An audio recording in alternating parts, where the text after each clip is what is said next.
गजपति जिला मोहना अबकारी विभाग पेट्रोलिंग कला बेले राजन साही छक निकटरू ऑटो सह गंजेई जबत करा।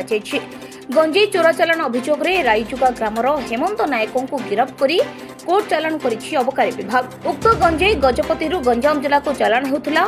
जबत गंजेईर ओजन प्राय 96 केजी होइतिबा बेले मूल्य 10 लाख टंकारु ऊर्ध्व हेबो बोली मोहना अबकारी थाना अधिकारी सुधांशु मुंडा सूचना दैछथि।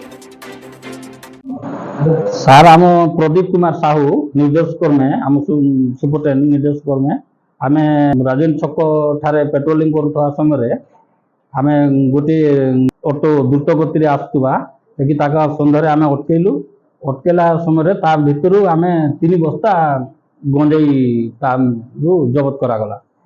तार आम ओजन कलारू 96 केजी है। तार अनुमानिक मूल्य 9,60,000।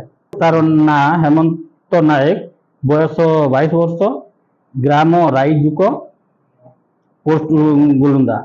जड़े लोक को से खाली गाड़ी चलक आसला, जड़े लोक को आम से गाँव गंजाम जिला पट को चालान होगा। आउ संपत्ति अच्छा तदंत कले जना पड़े। ब्यूरो रिपोर्ट विप्लवी परिक्रमा।